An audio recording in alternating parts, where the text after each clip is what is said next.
오늘 우리는 열왕기하 20장 1절에서 7절의 말씀을 통하여 은혜 받아야 삽니다 라고 하는 그런 제목을 가지고 하나님의 은혜를 나누고자 합니다. 이제 여러분들 유대인들이요, 유대인 가정의 식탁에서 아버지가 자녀들에게 들려주는 한 이야기가 있습니다. 어느 날 영리한 여우가 이 바닷가에 가게 됩니다. 바닷가에 가니 이 여우가 물고기가 먹고 싶었습니다. 그래서는 꾀를 내어 물고기에게 이렇게 이야기합니다. 물고기 여러분, 내 말 좀 들어보세요. 지금 어부들이 그물을 가지고 여러분을 잡으러 오고 있습니다. 바다 그 물속이 위험하니 땅으로 어서 올라오세요. 그리고 또 물속에는 큰 고기들이 있는데 큰 고기들이 여러분을 괴롭히니 차라리 이 땅에서 우리와 함께 삽시다. 육지에 올라오면 아무 염려할 것이, 걱정할 것이 없습니다. 이렇게 이야기를 했습니다. 이 여우의 말을 들은 이 물고기들이요, 모여서 회의를 하기 시작했습니다. 여우는 영리한 그런 친구인데 이런 이야기를 하는데 그래도 일리가 있지 않을까? 또 어떤 물고기들은 그래도 우리가 이 육지에 가는 것보다는 여기에 물속에서 잘 살아왔는데 여기에서 잘 사는 게 좋지 않냐? 그렇게 서로 갑론을박하면서 서로 토론을 이어갔습니다. 하지만 그들에게 결론이 나지 않았습니다. 이래도 저래도 편안할 수도 있고 불편할 수도 있고 위험할 수도 있고 안전할 수도 있고, 그들이 이 여우의 주장에도 일리가 있지만 그것에 반대하는 의견도 있었고, 또 물고기들의 그 의견, 여기에서 그대로 살자라고 하는 그런 의견에도 동의하는 그런 동료들이 있는가 하면은 또 반대하는 물고기가 있었습니다. 이렇게 서로 의견이 합일이 되지 않는 가운데 그들이 토론을 계속하다가 결국은 우리가 여기서 결론을 낼 수 없으니 지금까지 살아오던 대로 그대로 삽시다. 이렇게 결론을 내리게 되었습니다. 이제 물고기 대표가 물 위로 고개를 내놓고 우리가 함께 의논을 했지만 결론을 낼 수가 없어서 그대로 지내기로 했습니다. 이렇게 통보를 하고는 물속으로 쏙 들어가고 말았습니다. 이 우화를 그 유대인의 그 식탁에, 가정의 식탁에서 아버지가 자녀들에게 들려주는 겁니다. 그리고 나서는 그 아버지가 자녀들에게 이렇게 질문을 합니다. 물고기가 땅으로 나오면 어떻게 되지? 그때 어린아이들은 금방 아버지의 질문에 눈치를 채고 그야 말라 죽게 되고요. 그리고 여우에게 잡혀 죽게 되지요. 그 말을 들었을 때 아버지가 그들에게 이렇게 대답합니다. 맞아. 그런 거야. 유대인은 그래서 유대인답게 살아야 살 수 있는 거야. 그렇게 얘기를 합니다. 유대인은 유대인답게 살아야 살 수 있는 거야. 아무리 유혹이 와도, 아무리 어려움이 있는다 할지라도 유대인됨을 포기한다면, 유대인됨을 저버린다면 물고기가 땅으로 올라와 말라 죽게 되고 여우에 잡혀 먹는 거와 같이 되는 거야. 이렇게 이야기를 합니다. 여러분, 그렇습니다. 물고기가 그 물을 떠나는 순간에 그들은 더 이상 살 수 없고 죽는 것처럼 오늘 인간도 마찬가지입니다. 인간도 하나님의 형상으로 지음받은 존재이기 때문에 오늘 하나님을 떠나서 우리가 살 때는 죽을 수밖에 없다라고 하는 겁니다. 하나님을 떠나는 그 순간에 하나님의 형상으로 지음받은 우리가 하나님의 은혜를 떠나는 순간에 우리의 영혼이 죽게 되고 사탄의 밥이 되고 만다라고 하는 것이죠. 물고기가 물속에 살아야 하듯이 인간은 하나님의 은혜 가운데 살 때 행복하고 평안하다라고 하는 것이 저와 여러분에게 들려지는 이 아침이 되시기를 주님의 이름으로 축원합니다. 우리가 그래서 은혜 가운데 거할 때 은혜를 받아야 살게 되어 있는 것입니다. 오늘 본문 말씀이 바로 그런 하나님의 은혜로 살아난 그 한 사람의 이야기가 오늘 본문의 말씀입니다. 그 사람은 히스기야라고 하는 사람입니다. 그가 이제 하나님의 은혜를 받게 되면서 그의 삶도, 그의 가정도, 그의 민족도, 그리고 그의 후손들까지도 하나님의 은총과 축복 가운데 거하게 되는 그 역사적인 사건이 바로 오늘 본문 말씀 이 히스기야의 사건입니다.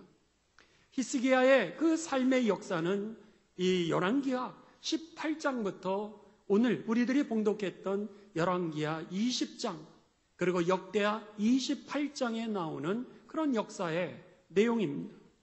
히스기야는 이 남유다, 그 이스라엘의 북쪽과 남쪽으로 갈라졌을 때 남쪽에 13번째 되는 그 왕입니다. 그는 아하스라고 하는 그 왕의 아들로 아버지가 이제 죽게 되고 그 이후에 그가 왕위에 오르게 됩니다. 이 히스기야라고 하는 그 왕의 이름의 뜻은 여호와는 강하시다, 그런 뜻입니다. 그의 삶을 통하여 증명되는 것이 무엇이냐면 우리의 인간이라고 하는 존재는 연약하다라고 하는 겁니다. 아무리 우리가 의지가 강해도 의지도 꺾일 수밖에 없고요. 우리가 아무리 결심을 해도 우리의 결심도 3일만 지나가면 흔들릴 수밖에 없는 것이 인생임을 이 히스기야의 삶을 통하여 우리들이 알 수 있다라고 하는 겁니다. 오직 강하신 분은 여호와 하나님 한 분이십니다.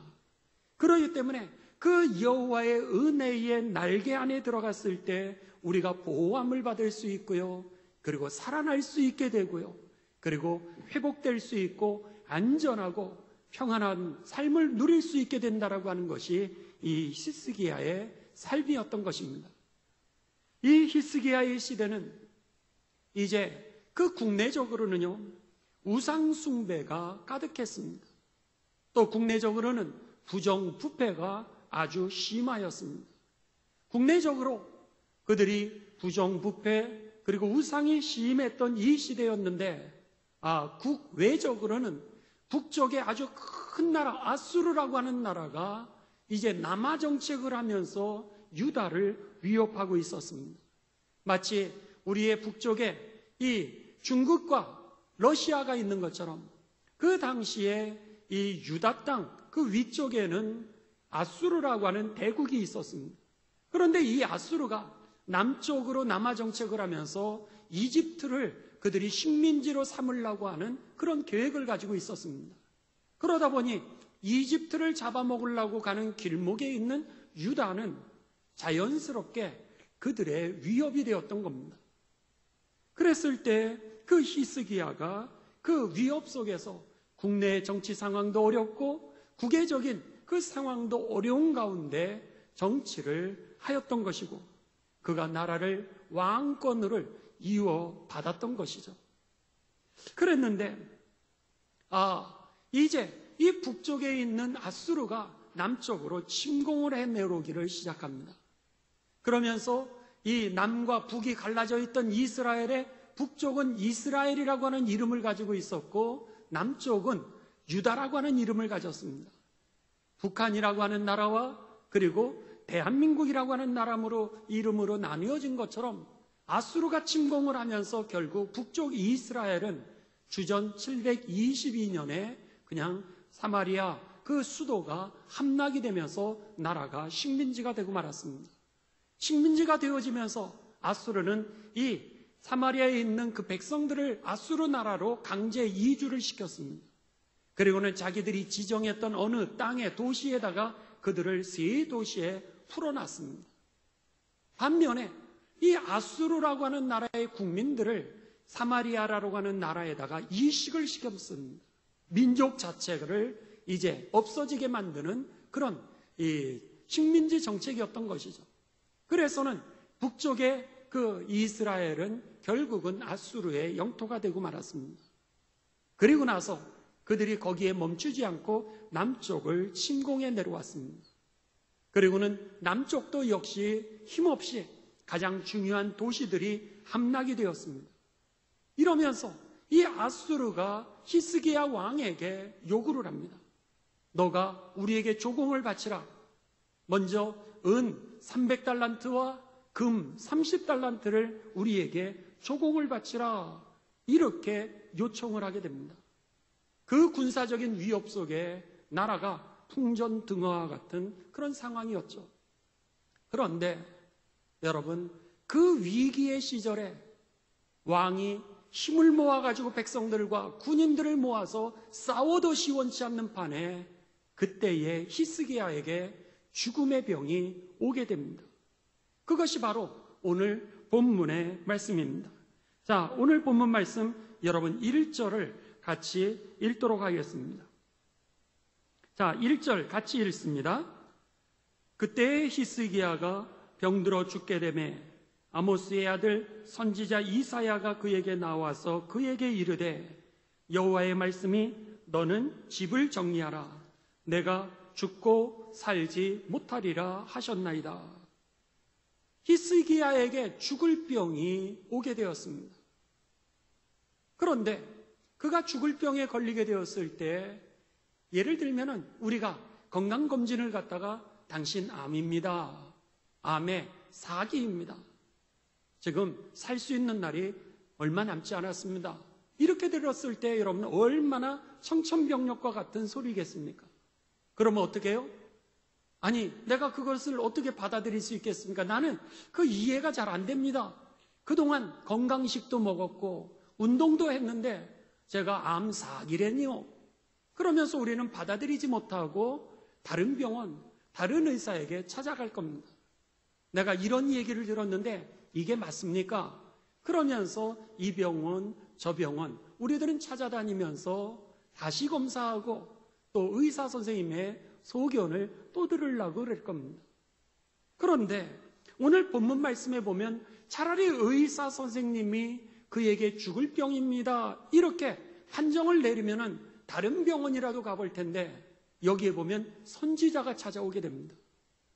그리고 나서 이사야 선지자가 찾아와서 뭐라 그러냐면 하나님이 말씀하시는데 당신은 죽고 그리고 살 수 없을 거라고 말씀하셨습니다. 이렇게 얘기하면서 당신의 집을 정리하라고 하나님이 말씀하십니다. 당신의 아내를 정리하려는 거요. 당신의 남편을 정리하려는 거요. 당신의 자녀들을 정리하려는 거요. 당신의 부모님들을 정리하려는 거요. 당신의 유산을 정리하려는 거요. 여러분, 얼마나 이 히스기야가 당황하고 좌절과 절망이 왔겠습니까? 아니, 지금 내가 이 나라를 구하기 위하여서 그들과 싸워야 되는데 죽을 병으로 선고를 받았으니 엎친 데다가 덮친 격이 되었습니다. 그러니 그가 얼마나 실망을 하고 얼마나 좌절했겠습니까? 이 열왕기하 18장부터 그의 삶이 나오는데요. 그는 이제 아버지하고 다르게 살았습니다. 그가 살던 시대는 나라가 부패했고요. 그리고 더 나아가서 우상 숭배를 했던 그런 시절이었습니다. 그런데 이 히스기야는 아버지와 다르게 살아보려고 그는요 정의를 행하고 진리대로 살아가려고 그러고요. 그리고 유월절 예배를 회복시키려고 애를 썼습니다. 우상 숭배가 아니라 우상을 깨트리면서 하나님의 뜻대로 나라를 일으켜보고 그리고 살아보려고 그렇게 애를 썼던 사람이 바로 이 히스기야였습니다. 그랬는데 그렇게 믿음으로 살려고 그러고 정직하게 살고 그리고 진리를 따라서 살려고 그랬던 그의 삶 가운데 상황은 그렇지 않았습니다. 그에게도 어려움이 찾아왔던 겁니다. 그런데 그 어려움이 자신이 생각했던 것보다 더 큰 어려움이 찾아왔던 것이죠.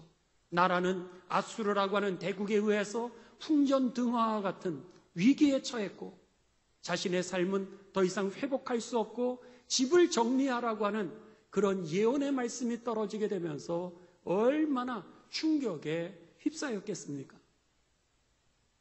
이 히스기야의 삶은 어쩌면 여러분 우리들의 삶하고도 비슷할 수 있습니다.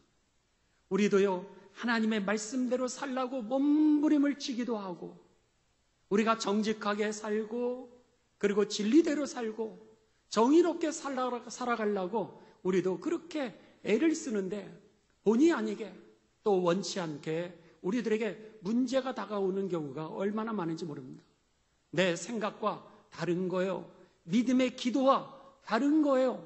현실은 너무나도 어렵고 힘든 문제들이 찾아오게 되면서 우리가 때로는 좌절할 수도 있고요, 때로는 실망하게도 되고, 때로는 이것이 내게 분노가 되기도 하고요. 그러다가 어느 날은 이것이 우울증으로 변화된다라고 하는 겁니다. 우울증으로 변화되다가 결국 나 자신에 대해서 자꾸 부정적인 생각이 들어오는 거예요. 부정적인 생각, 부정적인 마음이 들어오게 되면서 어떤 이는 여러분 자살까지도 하는 사람이 생긴다라고 하는 겁니다. 지금 히스기야가 그런 상황이었던 겁니다. 정말 그의 삶에 있어서 엎친 데 덮친 격으로, 그리고 내가 원하는 대로 삶이 이루어지지 않는 이 상황에서 분노, 실망, 좌절, 그리고 어쩌면 우울증까지도 올 수 있는 그런 상황이었다라고 하는 겁니다. 이 문제 여러분 어떻게 해야 될까? 그랬을 때 이 히스기야는요, 이 자신에게 주어진 민족의 문제, 그리고 자신에게 주어진 삶의 문제, 자신에게 주어졌던 이 건강의 문제를 육적으로 풀지를 않았다라고 하는 겁니다. 그는요, 오히려 육적으로 문제를 푸는 것이 아니라 영적으로 이 문제를 풀게 됩니다. 자, 2절입니다. 2절에 보시면, 열왕기하 20장 2절에 보시면 히스기야가 낯을, 그의 얼굴을, 그런 표현이죠, 얼굴을 벽으로 향하고 여호와께 기도하여 이르되, 여호와여 구하오니 내가 진실로 전심으로 주 앞에 행하며 주께서 보시기에 선하게 행한 것을 기억하옵소서 하고 히스기야가 심히 통곡하더라 그랬습니다. 여러분, 오늘 이 히스기야가 자신이 가지고 있는 이 삶의 문제 앞에서 육적으로 문제를 해결했던 것이 아니라 영적인 돌파를 그가 하고 있었다라고 하는 겁니다. 하나님 앞에, 하나님, 내가 이렇게 살아오지 않습니까? 주님은 나의 일생을 보신 분이 아니십니까? 주님은 내 중심을 아시는 분이 아니십니까? 그러면서 주님 앞에 엎드려 통곡하면서 나를 기억해달라고, 내 중심을 하나님 기억해달라고 그렇게 그가 하나님 앞에 기도하였다라고 하는 겁니다. 그때 여러분, 하나님께서 그의 기도를 들으시고 그리고 응답을 해주시게 됩니다. 4절입니다. 이사야가 성읍 가운데까지도 이르기 전에 여호와의 말씀이 그에게 임하여 이르시되, 너는 돌아가서 내 백성의 주권자 히스기야에게 이르기를, 왕의 조상 다윗의 하나님 여호와의 말씀이 내가 네 기도를 들었고 네 눈물을 보았노라. 내가 너를 낫게 하리니 네가 3일 만에 여호와의 성전에 올라가겠고. 여러분, 여기에 보십시오. 그가 이 삶의 문제에 대하여서 영적인 돌파를 했을 때 하나님은 그의 기도에 응답해 주셨다라고 하는 겁니다. 하나님은 그에게 응답을 하시면서 어떻게 응답을 하셨냐면, 돌아가는 거예요. 지금 왕에게 하나님께서 당신은 죽고 살지 못할 것이니 집을 정리하라고 하셨습니다. 이 예언의 말씀을 하고 돌아가는 길이었는데 그 이사야에게 하나님의 말씀이 임하는 겁니다. 그리고 왕에게 돌아가려는 거예요. 그리고 왕에게 뭐라 그러냐면, 내 기도를 하나님이 들으셨다는 거예요.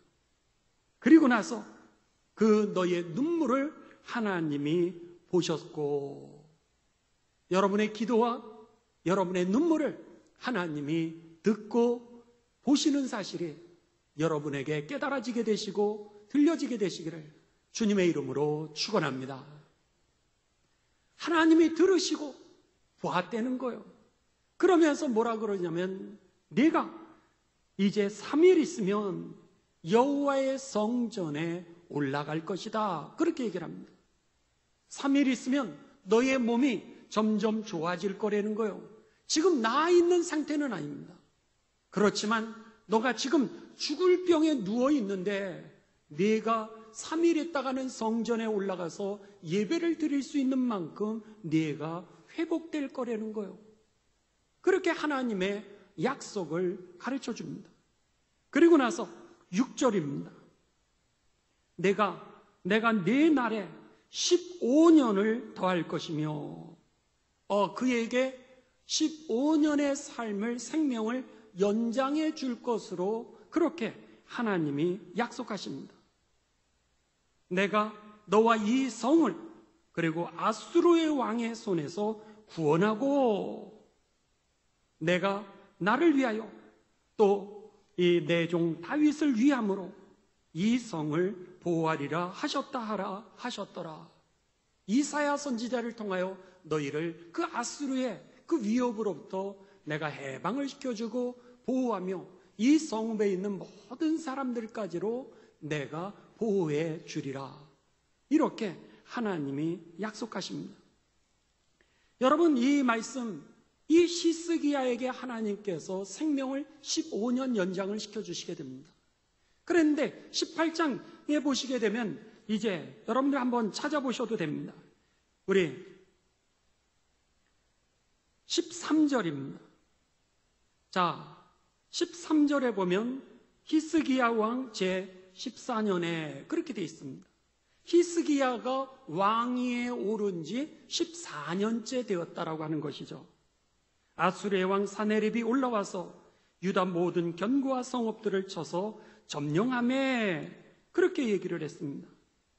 자, 여러분들 18장 1절 2절로 갑니다. 화면에 나오지 않습니다. 여러분들 성경을 줄도 치시고 보셔도 됩니다. 여기 보시면 18장 1절입니다. 열왕기야, 이스라엘의 왕 엘라의 아들 호세아 제3년에 유다 왕 아하스의 아들 히스기야가 왕이 되니, 그가 왕이 될 때 나이가 몇 세? 25살에 그가 왕위에 올랐습니다. 그랬는데 그가 이제 예루살렘에서 몇 년을 통치하게 되죠? 29년간을 그가 통치하게 되죠. 그렇다면 25세에 왕이 되고 29년 동안 나라를 다스리고 죽게 되면 몇 살에 그가 죽었어요? 맞습니다. 54세 그가 죽게 되었죠. 아유, 금방 여러분들 산수를 하시네요.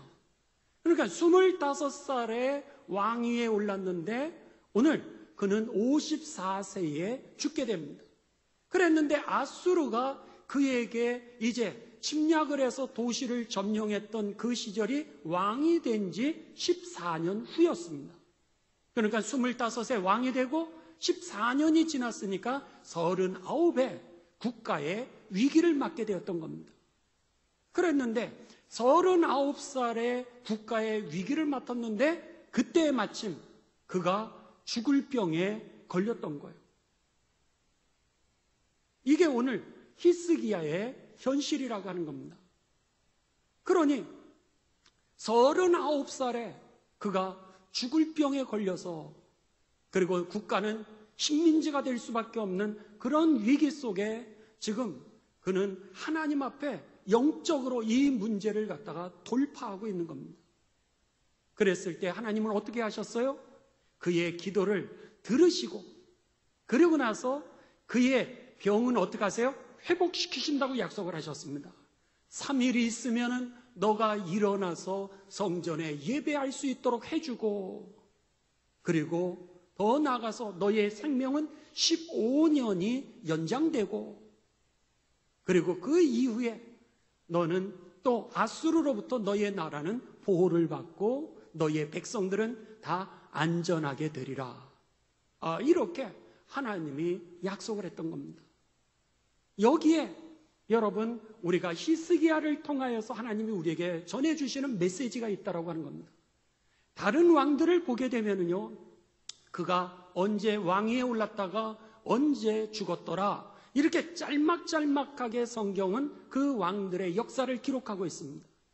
그런데 유독 이 히스기야는요, 18장, 19장, 20장, 3장에 걸쳐서 이 역사를 기록하고 있을 뿐만 아니라 역대기에서 28장에 그의 삶을 또다시 이제 기록하고 있습니다.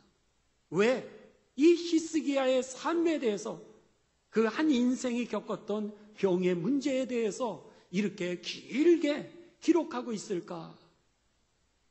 그것은 구약에 있는 이 성경의 사건들, 그리고 여기에 있는 그 역사는요, 단순한 세상의 역사를 얘기하는 것이 아니라 하나님의 역사하신 그 역사를 이야기하기 위해서 우리에게 이 성경을 기록해 주셨던 것이죠.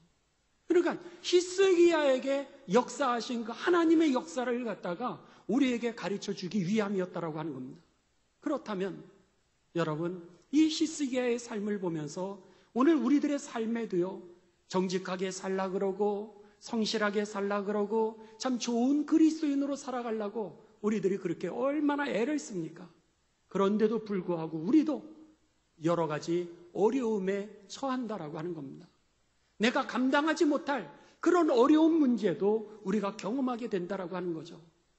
그랬을 때 이 문제를 어떻게 해결할 수 있을까?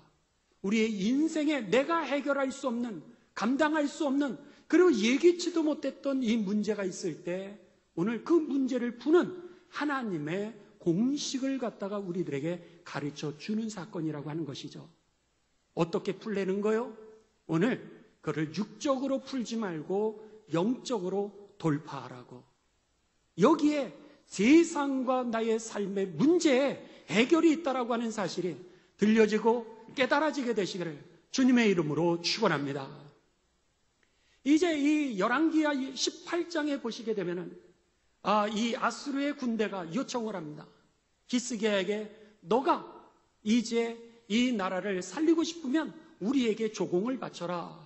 은은 300달란트, 그리고 금은 30달란트를 우리에게 바쳐라. 그렇게 요구를 합니다. 어떻게 하겠어요? 문제 해결을 해야 되니까 할 수 없이 이 히스기야는 자기가 가지고 있는 은과 금이 부족하니까 은과 금을 갚기 위해서 그들에게 조공을 하기 위하여서 예루살렘 성전에 있던 그 기둥에 발라져 있었던 금을 깎아내리기를 시작합니다. 성전 안에 발라놨던 그 하나님을 높이기 위해서 이제 했던 그 금들을 갖다가 깎아내는 걸 긁어내기를 시작합니다. 그래서는 은을 300달란트를 모으고 금을 30달란트를 모아가지고 이 아수르에게 조공으로 이것을 주게 됩니다. 그런데 그것을 받고 아수르가 물러가는 줄 알았습니다. 그런데 아수르가 물러가더니 다른 군대를 또 보냈습니다. 다른 군대를 보내더니 이번에도 똑같이 그들을 갖다가 잡아먹으려고 그렇게 계획을 세웠던 것이죠. 맨 처음에는 히스기야도 자기가 정치적으로 문제를 풀어보려고 그랬습니다. 경제적으로 문제를 풀어보려고 그랬습니다. 육신적으로 그 문제를 풀어보려고 그랬습니다. 인간적으로 그 문제를 풀어보려고 그랬는데 그게 아니라 문제는 더 악화되었다라고 하는 것이죠. 결국은 그가 감당할 수 없고, 그런데다가 그 사이에 그는요, 여러분, 병까지, 죽을 병까지 걸리게 되었던 겁니다. 문제가 풀리지 않으니 여러분은 얼마나 그가 고통을 받았겠습니까? 오늘 본문 말씀에 우리가 세상의 문제를 육적으로 풀게 될 경우 풀리는 것이 아니라 더 악화된다라고 하는 거예요. 문제를 푸는 공식이 있는데 그게 뭐예요? 바로 영적인 돌파였다라고 하는 겁니다.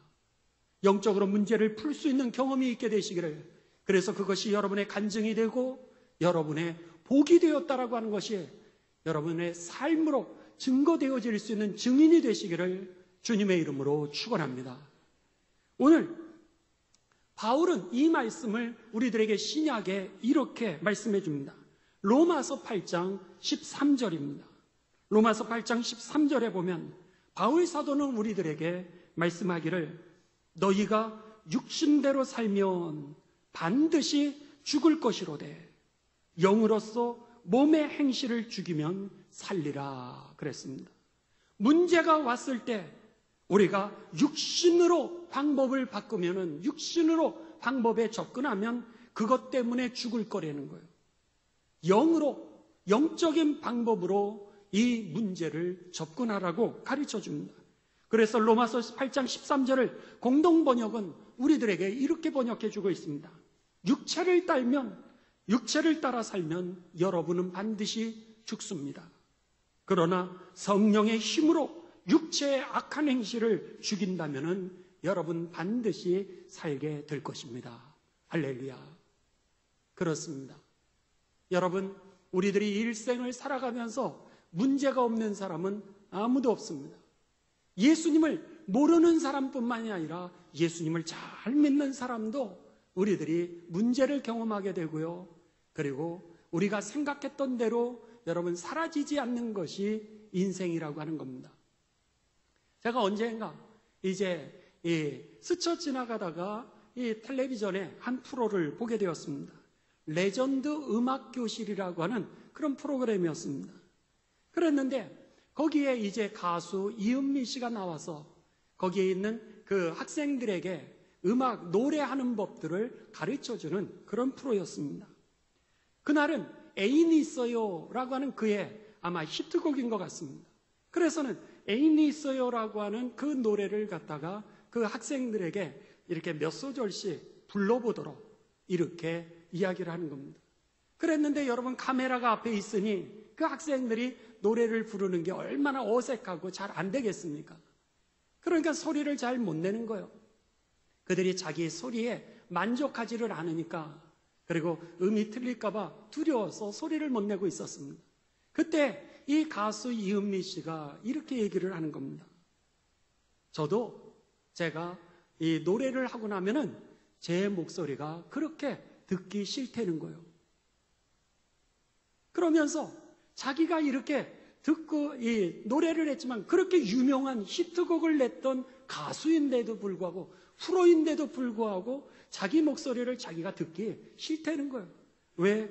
늘 아쉬운 부분이 늘 남기 때문에 그게 싫다는 거예요. 제가요, 그 프로를 갖다가 잠깐 봤지만 그 이은미 씨의 간증을 들으면서, 이야기를 들으면서 얼마나 은혜를 받았는지 모릅니다. 저도요, 제가 설교하고 나면 제 설교가 그렇게 듣기 싫은 거예요. 제가 이제 이 설교를 보통 원고를 8장에서 11장을 준비하게 됩니다. 그리고 나서 이 설교는 일주일 내내 계속 머리로 생각하게 되고 또 쓰고 그렇게 됩니다. 설교를 이 단에 올라오기 전까지 계속 쓰면서 이것을 갖다 외우는 거예요. 그리고는 말로 해보기도 하고 어떨 때는 자면서도 처음부터 끝까지 제가 설교를 계속해서 연습을 하는 겁니다. 그렇게 하고는 이 설교를 갖다가 가능하면 보지 않고 여러분들에게 하나님의 말씀이 잘 전달될 수 있도록 이렇게 준비를 하는데, 그런데도 불구하고 제가요, 설교를 할 때 보면은 이렇게 여러분의 얼굴을 보다가 까먹을 때도 있고요. 꼭 하고 싶은 그 말씀이 있었는데 또 그것을 빼먹고 할 때도 있고요. 그러다 보니까는 제가 설교가 끝나고 나면은 제가 원고를 이렇게 다시 한번 들여다보면은 이 말을 했어야 되는데, 그랬는데 그런 후회하는 생각이 들고, 그런데다가 제가 제 설교를 들어보잖아요. 제 설교를 들으면은 목소리도 마음에 안 들고, 그리고 제 표정도 마음에 안 들고, 그런데다가 말씀도 늘 아쉬운 거예요. 그러니까 저도 제 설교를 고치기 위해서 이렇게 설교 한 번을 듣고 어떨 때는 2번, 3번씩 저도 듣습니다. 그런데 들을 때마다 마음이 그렇게 부담이 되는 거예요. 이은미 씨도 그러니까 자기가 그렇게 프로로 히트곡을 냈는데도 불구하고 자기 목소리 듣기 싫다는데 얼마나 은혜가 되고 위로가 되는지요. 예. 여러분도 그렇지 않습니까? 제가 어르신들 모시고요, 우리가 여행을 가지 않습니까? 효도 관광을 갔다 오면 거기서 사진을 찍으면 어르신들마다 뭐라 그러시면 아유 찍지 마세요, 찍지 말라는 거예요. 얼굴 보기 싫다는 거예요. 찍으면 주지 말라는 거예요. 보기 싫다고. 마음은 젊었는데 내 얼굴이 마음에 들지 않는 거. 여러분, 어르신들만 그런 게 아니라 젊은이도 똑같습니다. 용기를 내시기 바랍니다. 그리고 머리를 여러분 미장원 갔다 오시잖아요. 이발소 갔다 오시든지 미장원을 갔다 오신 분들 보십시오. 사실은 그 얼굴에 이 미장원 선생님이 제일 좋은 얼굴로 깎아드린 거예요. 근데 갔다 오면 뭐라 그러시냐면 마음에 안 든다는 거예요. 나는 이렇게 치라 그랬는데 저렇게 쳤고 이렇게 볶으라 그랬는데 저렇게 볶았다는 거예요. 사실은 예쁘게 볶아주었는데 근데도 불구하고 우리들의 마음에 늘 내가 생각하는 그 아쉬움이 거기에 있기 때문에 여러분, 우리가 만족하지 않다라고 하는 거예요. 그러다 보니까 그 만족하지 않으니까 자꾸 옛날엔 좋았는데, 옛날엔 이랬는데 이런 생각이 드니까 우울해지는 겁니다. 어떨 때는 분이 나기도 하는 거예요. 어떨 때는 상처가 생기기도 하고 어떨 때는 분노가 생기기도 하고 그러면서 실망 좌절하다가 그만 나쁜 마음과 나쁜 생각이 들어와서 우울증 가운데 여러분 삶을 갖다가 자살하는 사람들이 얼마나 많습니까? 오늘 여기에 이 세상 어디에도 만족함이 없다는 거, 히스기야처럼 그렇게 믿음으로 살라 그래도 문제를 경험한다라고 하는 거, 히스기야처럼 그렇게 정의를 위해서 살았는데도 불구하고 내가 감당할 수 없는 문제를 접할 수밖에 없는 게 우리들의 인생이요. 인생에 어디에도 만족함이 없고 여러분 아쉬움뿐이라고 하는 것이 저와 여러분에게 들려지게 되시기를 바랍니다. 여러분, 오늘 그렇기 때문에 성경은 뭐라 그래요? 히스기야가 살아난 것은 그가 영적인 돌파를 통하여서 은혜를 받으니까 그가 살아나게 되었던 것이죠. 그래서 오늘 여러분 이 말씀을 준비하면서 저는 제목을 뭐라 그럴까? 그렇구나. 은혜 받으면 삽니다. 이렇게 정했던 겁니다. 왜 은혜 받으면 사는 거예요? 은혜 받으니까 놀랍게도요, 은혜 받은 증거들이 있죠. 여러분 기쁨이 생긴다라고 하는 겁니다. 세상이 변화되지 않았는데 하나님이 주시는 그 영적인 기쁨이 내 안에 회복이 되는 거예요. 세상이 아무것도 나에게 해준 거 없고 아내도 나에게 해준 것 없고 남편도 해준 것도 없고 자녀들도 해준 것 없는데 놀랍게도 은혜가 임하게 되니까 내 안에서 감사가 나오는 거예요. 올 수 없는 길 주님이 오게 하셨지. 할 수 없는 일, 그 많은 세월들 가운데 속에 하나님이 하셨지. 그러면서 내 마음에 감사가 나오게 되면서 찬송을 하게 되는 겁니다. 답답했는데, 죽을 것 같았는데 은혜가 임하게 되니까 갑자기 내 삶 가운데, 내 마음 가운데 속에서 그 무거운 짐이 턱 하고 그냥 떨어져 버리는 거예요. 내 안에서 떨어졌어요. 어디로 간 겁니까? 예수님에게 간 거예요. 예수님이 그 짐을 맡아주시고 나니까 오늘 내가 자유하게 되고 다시 일어나게 되고 그리고 하나님의 은총을 누리면서 살 수 있게 되었죠. 히스기야는 어떻게 됐습니까? 여러분 놀랍게도요, 히스기야는 자기의 건강도 되찾게 되었고 15년의 삶도 여러분 연장이 되었고요. 그리고 나라도 구하지 않았습니까? 더 놀라운 것은 하나님이 왜 그에게 15년의 생명을 연장시켜 주셨을까라고 하는 겁니다. 여러분 한번 이거는 찾아보시기 바랍니다. 열왕기하 21장입니다. 열왕기하 21장 1절입니다. 자, 이것은 다 같이 봉독하도록 합니다. 시작. 므낫세가 왕이 될 때의 나이가 12세라.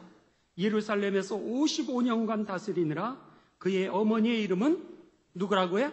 헵시바니라 그랬습니다. 여기에 므낫세는요, 히스기야 왕의 아들입니다. 그랬는데 히스기야가 죽고 그리고 나서 아들이 왕위에 오르게 되는데 왕의 나이가 몇 살이에요? 12년입니다. 자, 보시죠. 그가 12살에 왕위에 올랐다면 히스기야의 생명이 몇 년 연장된 거예요? 15년 연장되었죠. 그러면은 15년 연장되는 사이에 그 아들이 태어났던 겁니다.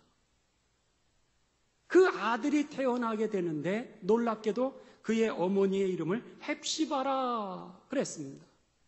놀랍게도 이 헵시바를 통하여서 여러분 예수님, 예수 그리스도가 탄생하시게 됩니다. 결국 메시아의 조상이 되었던 거예요. 히스기야의 생명을 15년 연장시켜주는 이유가 필요했잖아요. 그렇죠? 그냥 하나님께서 우리들의 생명을 연장시켜 주시겠습니까? 여러분들을 통하여 하나님의 뜻을 구하시기를 주님의 이름으로 축원합니다. 하나님이 그 뜻을 이루시기 위하여서 히스기야에게 15년을 연장을 시켜주셨는데 그 15년 동안 하나님이 무슨 일을 하셨던 거예요? 그에게 아들을 낳게 하셨던 거예요. 그 아들이 결국은 어떻게 됩니까? 메시아의 조상 예수 그리스도가 탄생하시도록 만들어 주셨던 것이죠. 하나님의 축복을 가문 대대에 이어가게 하셨다라고 하는 겁니다. 그래서 예수님이 오늘 말씀을 결론을 내리면서 여러분 예수님이 우리에게 마태복음 11장 28절에 이렇게 말씀하시지 않았습니까? 수고하고 무거운 짐진 자들아 다 내게로 오라. 내가 너희를 쉬게 하리라. 믿습니까? 오늘 예수님이 그래서 그 말씀을 하셨던 거예요. 수고하고 짐지는 거 내가 생각대로 여러분 내가 풀 수 없는 문제들을 우리가 경험하게 될 때 나타나는 현상들 아닙니까? 근데 그 문제를 푸는 공식이 있었다는 거예요. 그것은 바로 영적인 돌파였던 거죠. 은혜가 우리를 치유하고 은혜가 우리를 살리고 은혜가 우리를 복의 근원이 되게 하기 때문에 오늘 그 은혜를 받으라고 내게로 와서 내가 주는 그 은혜를 받으라고 예수님이 말씀하셨던 겁니다. 바라기는 저와 여러분이 이 히스기야와 같은 우리의 인생의 문제, 영적인 돌파를 하는 가운데 복의 근원이 되시고 또 하나님의 뜻은 이루시고 우리를 통하여 하나님이 역사하셔서 많은 사람들이 복을 받게 되시기를 주님의 이름으로 축원합니다.